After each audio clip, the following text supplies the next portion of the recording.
तो इस फिल्म की शुरुआत में हम मास्टर वांग फू नाम के एक गार्डियन को देखते हैं जो हमें मिरेकुलस जूल्स के बारे में बताते हैं, जो ऐसे मैजिकल जेम्स थे जिनमें बेशुमार पावर्स होती हैं और जिसके पास भी ये मैजिकल जेम्स होते हैं वो इन पावर्स को इस्तेमाल कर सकते हैं। पर इन सब में सबसे खतरनाक बटरफ्लाई मिरेकुलस था, क्योंकि इसमें मौजूद डार्क बटरफ्लाईज किसी को भी कंट्रोल में करके उन्हें इविल बनाने की ताकत रखती थी और इस मिरेकुलस का गलत हाथों में पड़ना बहुत खतरनाक हो सकता था। पर साथ ही इस बुराई का सामना करने के लिए दो गार्डियन मिरेकुलस भी थे जिनका नाम लेडी बग और कैट नोआर मिरेकुलस था। लेकिन ये मिरेकुलस अपनी ऑनर को खुद ही चुना करती थी और अगर वो दोनों गार्डियन एक साथ मिल जाएं तो बुराई का खात्मा हो सकता था। इसके बाद हम पेरिस में रहने वाली मैरीनेट नाम की एक लड़की को देखते हैं जिसकी डैड की बेकर्स की शॉप थी और उसकी मॉम अपनी बुटीक में काम करती थी। मैरीनेट तन्हाई पसंद और शर्मीली लड़की थी जो ज्यादा लोगों में डर जाया करती थी। मैरीनेट जब कॉलेज पहुंचती है तो उसे गलती से एक बहुत ही अमीर और जिद्दी लड़की क्लोई का स्वेटर खराब हो जाता है। इससे वो मैरीनेट से गुस्सा होकर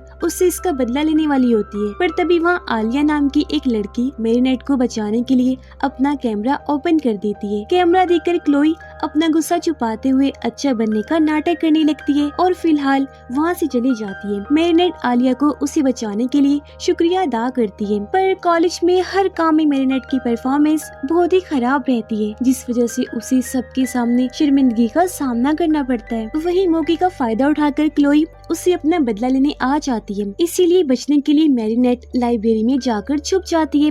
वहाँ वो एड्रियन नाम के एक लड़के को देखती है जिसे वो पहली ही नजर में पसंद करने लगती है, पर वो उसे देखकर बहुत कंफ्यूज हो जाती है और उसे वहाँ भी एम्बेरसमेंट का सामना करना पड़ता है। लेकिन उसकी मदद करने के बाद एड्रियन उसे इग्नोर करके वहाँ से चला जाते हैं। दूसरी तरफ हम एड्रियन के डैड को देखते हैं जो एक बहुत ही सक्सेसफुल और एक अमीर फैशन डिजाइनर थे और उसकी वाइफ की डेथ हो गई थी, लेकिन वो उससे बहुत प्यार करते थे, इसीलिए वो हर हाल में उसे पाना चाहते थे। यही हमें पता चलता है कि उसके पास वो बटरफ्लाई मिरेकुलस था जो उसे एक इंसान से मिला था और वो मिरेकुलस उसके माइंड को करप्ट करती जा रही थी, यानी उसके दिमाग में बुराई को बनाती जा रही थी। वो अपने काम में इतना बिजी रहता था कि उसके पास अपने बेटे एड्रियन के लिए कभी भी वक्त नहीं होता था। इस वजह से एड्रियन अपने डैड को खास पसंद भी नहीं करता था। वो अक्सर अपनी मॉम को याद करता रहता था क्योंकि उनकी डेथ के बाद वो बहुत अकेला हो गया था। हम एड्रियन के डैड को देखते हैं जो उस बटरफ्लाई मिरेकुलस से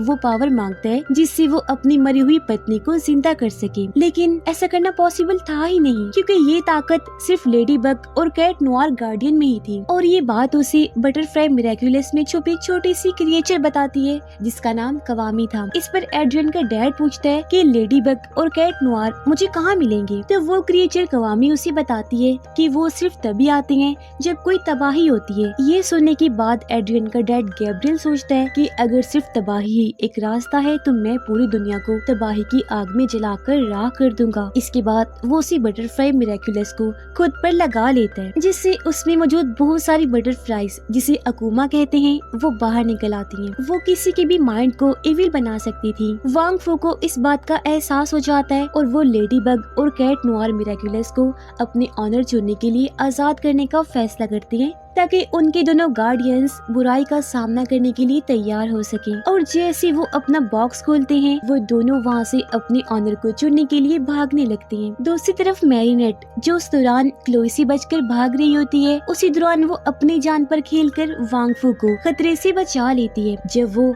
मिरेकुलस को बचा रहे थे, वांग फू ये देखकर बहुत सरप्राइज होता है और उन दो जेम्स में से वो लेडी बग इयररिंग मैरीनेट के बैग में जाकर छुप जाता है। वांग फू समझ आता है कि मैरीनेट ही लेडी बग बनने के लिए चुनी गई है, पर जैसे वो वापस से क्लोई को देखती है वहाँ से भाग जाती है। वो किसी तरह एक गली में छुपकर उससे अपना पीछा छुड़वा लेती है, पर तभी वो वहाँ से एक कॉर्नर शॉप में जा पहुँचती है। वहाँ जब वो उस इयररिंग को देखती है तो उसे बहुत अजीब लगता है, पर जैसे वो उसे पहनती है उसमें मौजूद कवामी बाहर निकलती है। मैरीनेट उसे पहली बार देखते ही बहुत घबराने लगती है और कवामी उसे चुप कराती है और उसे खुद को इंट्रोड्यूस करती है। वो उसे सब कुछ बता देती है और फाइनली फाइनली उसमें समाकर उसे लेडी बग में ट्रांसफॉर्म कर देती है। दूसरी तरफ हम देखते हैं कि गैब्रियल द्वारा रिलीज की गई एक अकूमा बटरफ्लाई एक इंसान के अंदर समाकर उसके माइंड को अपने कंट्रोल में कर लेती है, जिसके बाद वो एक जॉइंट क्रिएचर में ट्रांसफॉर्म हो जाता है। इधर वो कैट रिंग यानी कैट नोयर एड्रियन को अपने ऑनर के रूप में चुनता है। उसे जैसे जॉइंट क्रिएचर का पता चलता है वो उसका सामना करने निकल जाता है, पर वही वो पहली बार लेडी बग से मिलता है। वहाँ वो दोनों हीरोज पहली बार एक दूसरे से मिलकर बिल्कुल भी इम्प्रेस नहीं होते और उनके बीच छोटी बड़ी नोकझोंक हो जाती है। वहीं कैट नोयर लेडी बग के सामने इम्प्रेशन जमाने की कोशिश करते हैं, पर तभी वहाँ वो जॉइंट क्रिएचर आ जाते हैं। वहाँ कैट नोयर को अपनी पावर्स का एक्सपीरियंस ना होने के कारण वो उस मॉन्स्टर के आगे कमजोर पड़ता है, इसलिए कवामी लेडी बग को उसकी मदद करने को कहती है। लेकिन लेडी बग को भी अपनी पावर्स को इस्तेमाल करने का कोई एक्सपीरियंस नहीं था, पर इस सब के बाद भी वो दोनों हार नहीं मानते। इसी दौरान लेडी बग को धीरे धीरे अपनी पावर समझ आने लगती है और वो मुसीबत में पड़े कैट नोयर को भी बचा लेती है। आखिर में वो दोनों साथ मिलकर उस मॉन्स्टर का अंत करने में कामयाब रहती हैं, जिसके बाद वो अकूमा उस इंसान के शरीर से बाहर निकल जाती है। पर लेडी बग की इस मदद करने के बाद एड्रियन यानी कैट नोयर उसे पसंद करने लगता है। वहीं वो दोनों उस अकूमा को देखकर सरप्राइज होती हैं कि ये क्या हो सकता है। तो वहाँ वांग फू आता है जो उन्हें उनकी काबिलियत और मकसद के बारे में बताता है। वो उन्हें कहता है कि लेडी बग के पास किसी भी चीज को अपने दिमाग से क्रिएट करने की पावर है, वहीं कैट नोयर के पास डिस्ट्रक्शन तबाही की पावर है। वो उन्हें बताता है कि तुम दोनों को साथ मिलकर हॉक मॉथ नाम के एक पावरफुल विलन का सामना करना है और वो ही इन अकूमा को लोगों को इविल बनाने के लिए रिलीज कर रहा है, इसलिए तुम दोनों को साथ मिलकर काम करना होगा। पर लेडी बग कैट नोयर की आदत से तंग आकर वहाँ से चली जाती है, लेकिन कैट नोयर एड्रियन उसे पसंद करने लगता है और घर पहुंचकर उसके बारे में सोचने लगता है। वो किसी तरह लेडी बग से दोस्ती करना चाहता था, पर इधर मैरीनेट आज के हुए खौफनाक हादसे के बाद बहुत डर चुकी थी, इसीलिए वो वापस लेडी बग नहीं बनना चाहती थी। वो कवामी को किसी और को अपना ऑनर चुनने को कहती है, पर हर बार वो किसी तरह उसके पास चली ही जाती है। इधर बटरफ्लाई मिरेकुलस की कवामी गैब्रियल से कहती है कि तुम अपनी वाइफ को वापस लाने की चाहत में बुराई को अपनाते जा रही हो। वो इन अकूमा बटरफ्लाईज के जरिए लोगों को इविल बनाकर दुनिया को तबाही की ओर ले जा रहा है, पर वो उसकी बात को नहीं सुनता और खुद को भी इस मिरेकुलस की ताकत से हॉक मॉथ में बदल लेता है। वो जल्द से जल्द लेडी बग और कैट नोयर से मिलने के बाद दुनिया को तबाही की ओर ले जाना चाहता था, ताकि वो लेडी बग और कैट नोयर से अपनी वाइफ को जिंदा करवा सके। वो अपनी ताकत का गलत इस्तेमाल करते हुए क्रिमिनल्स को जेल से आजाद कर देता है, ताकि उन्हें अपने अकूमा से करप्ट करके उनसे हर तरफ तबाही फैला सके। अगले दिन उसके अकूमा से करप्ट हो चुके दो क्रिमिनल्स बैंक लूटने बैंक पहुंच जाते हैं और अपना खौफ फैलाना शुरू कर देते हैं। उधर एड्रियन अपने दोस्त के साथ मेले में आया होता है, वहाँ भी वो लेडी बग के ख्यालों में होता है। तभी वहाँ आलिया और मैरीनेट आ जाती है। यहाँ एड्रियन का दोस्त और आलिया एक दूसरे को पहले से ही जानते थे, इसलिए वो दोनों साथ में रोलर कोस्टर पर जाने का फैसला करते हैं, जबकि मैरीनेट और एड्रियन को भी साथ चलने को कहते हैं। पर तभी एड्रियन को उसके डैड का कॉल आता है, जो उसे बाहर खतरा होने के डर से घर बुला लेते हैं, इसलिए एड्रियन को वहाँ से जाना पड़ता है। इधर वो दोनों इविल क्रिमिनल्स तबाही फैलाने के लिए उसी मेले में आ जाते हैं और हर तरफ अपने जादू से तबाही मचाने लगते हैं। साथ ही उनके खतरनाक मैजिक से वहाँ का फेरिस व्हील भी बैलेंस खोकर नीचे गिर जाता है। मैरीनेट को इसका एहसास होते ही वो लेडी बग में ट्रांसफॉर्म हो जाती है, पर वो क्रिमिनल एक रबर टॉय को एक जॉइंट मॉन्स्टर में बदल देता है। तभी लेडी बग की मदद के लिए वहाँ कैट नोयर भी आ जाता है। वहाँ वो दोनों साथ मिलकर उनका सामना करते हैं और उन्हें पता चलता है कि अगर वो एक साथ काम करें तो बहुत पावरफुल हो सकते हैं। इसके बाद वो क्रिमिनल्स फेरिस व्हील और रोलर कोस्टर में बैठे लोगों को अपना शिकार बनाने की कोशिश करते हैं, जिसमें क्लोई भी मौजूद होती है। पर लेडी बग और कैट नोयर भी उनकी हर चाल को नाकाम करने की पूरी कोशिश करते हैं और लेडी बग रोलर कोस्टर में बैठे सभी लोगों को बचा लेती है। इधर फेरिस व्हील में कैट नोयर उन क्रिमिनल्स का सामना कर रहा होता है, तभी उसकी मदद के लिए लेडी बग भी आ जाती है और वो मिलकर उन्हें उस रबर मॉन्स्टर की तरफ फेंक देते हैं, जिससे आखिर में एक नुकीले कॉर्नर से टकराने से वो फट जाता है। इसके बाद वो अकूमा भी उन दोनों के अंदर से बाहर निकल आते हैं, पर वो लेडी बग और कैट नोयर को धमकी देकर जाती हैं कि अगली बार वो कोई रहम नहीं करेंगे। यहाँ मौजूद लोग लेडीबग और कैट नोयर के काम से बहुत इम्प्रेस होते हैं और वो जल्दी लोगों के बीच काफी फेमस हो जाती हैं।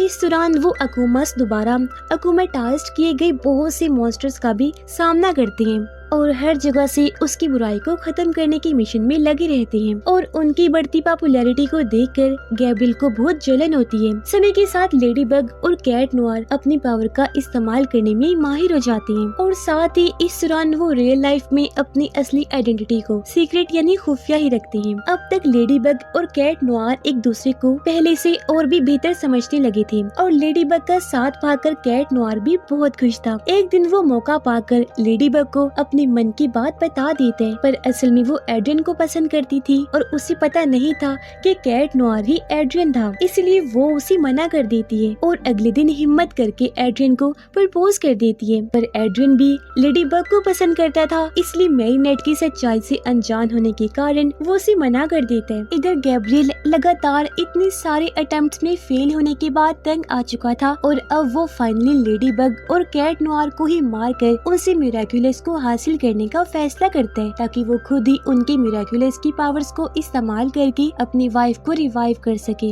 इसीलिए वो अपनी तबाही फैलाना शुरू कर देता है। ये देखते ही मैरीनेट लेडीबग में ट्रांसफॉर्म होकर उसे रोकने पहुंच जाती है, पर उसी दौरान एड्रियन अपने कमरे में सो रहा होता है, इसीलिए मैरीनेट के लिए गैब्रियल यानी हॉकमॉथ को रोकना बहुत मुश्किल होता है। पर जैसे एड्रियन को इसका पता चलता है वो वहाँ पहुँच जाता है। लेडीबग को लगता है कि हॉकमॉथ भी बहुत पावरफुल है, वो इतनी आसानी से उसका सामना नहीं कर सकती और कैट नोयर जोश में आकर उसका सामना करने के लिए खुद ही ब्रिज के ऊपर पहुंच जाता है, पर वो हॉकमॉथ पर सही तरह से वार नहीं कर सकता और वो ब्रिज टूटने से नीचे पानी में आकर गिर जाता है। उसे बचाने के लिए लेडीबग उसे पानी से बाहर निकालती है, पर फिलहाल वो होश में नहीं होता। तभी वहाँ पर हॉकमॉथ भी आ जाता है। वो इसके बाद लेडीबग को अपना अगला शिकार बना लेता है। वो उसके मिरेकुलस इयररिंग को उससे छीन कर दूर फेंक देता है, जिससे मैरीनेट अपनी असली शक्ल में आ जाती है। लेडीबग के मिरेकुलस को पाकर वो और भी ज्यादा पावरफुल हो जाता है। इसके बाद वो कैट नोयर से भी मिरेकुलस लेने लगता है। कैट नोयर को इस हालत में देखकर मैरीनेट बहुत मजबूर हो जाती है,